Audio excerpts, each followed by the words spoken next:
Ahoj, zdravím všechny. Dneska dělám video, hlavně abych poděkoval Martinu Pávkovi.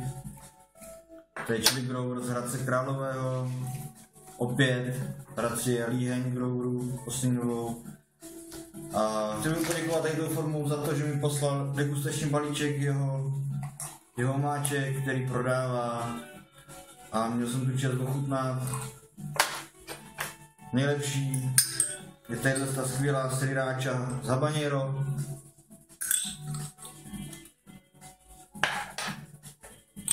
Myslím si, že je to top produkt, opravdu výborný. Co víc dodat? Fakt je to skvělá chuť.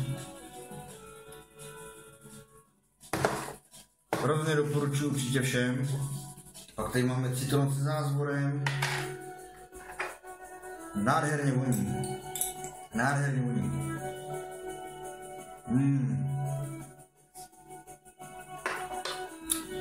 Tak tahle máčka má opravdu vysoký potenciál. Je to fakt luxus teda. Taková vyloženě letní máčka. Všechny tady ty dobroty a ještě mnohem víc budete moct všichni ochutnat na téhle skvělé akci. Je to vlastně první chili festival v Hradci Králové, který se bude konat na letním kině Širák. Ještě jenom vám dokážu od 10 do 10. Budou tam nějaké kapelky, kapela na ostro, New Sounds Orchestra a tak dále. New Sounds Orchestra můžete mimo jiné teďka slyšet.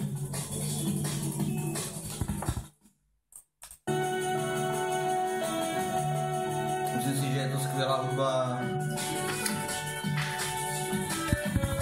Vstupný na ten festival si myslím, že je hodně při zemi. Dělá to něco kolem 150 korun. Myslím, že předprodej je to nějakých 120.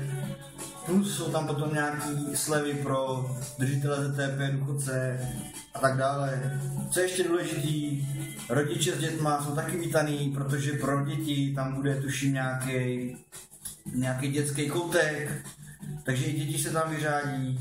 Rozhodně tam bude prostě vyžití jak pro dospělí, tak pro děti. Myslím si, že je to od Martina Pávka rozhodně skvělý, že se do toho pustil. Jediný známý festival chili zatím, co je u nás v Čechách, tak je v Brně. Tohle bude více takový komornější. Je to prostě první ročník a nedá se očekávat, že tam bude 1000–2000 lidí. O to ale bude třeba mít nějaký to své kouzlo a rozhodně se tam přijďte podívat. Bude tam spousta chili vystavovatelů, nebude to teda tak obsáhlý, budou tam i nějaký komerční prodejci. Co ale vím, co je skvělý, je pro čilináčence, chili growery, který si to pěstují doma sami a vyrábějí si třeba nějaký své máčky. Můžete tam přitáhnout své produkty a rozhodně můžete tam povyměňovat, nikdo vás za to nebude nějak peskovat nebo vám nadávat, vykazovat vás za to. To rozhodně ne. Jak říkám, budou tam skvělé kapely, myslím, že tam bude panovat skvělá nálada. Konec konců chili přináší jenom dobrou náladu. Takže rozhodně nezapomeňte navštívit webové stránky www.chilimechov.cz, kde se dozvíte všechny podrobnosti, které potřebujete vědět.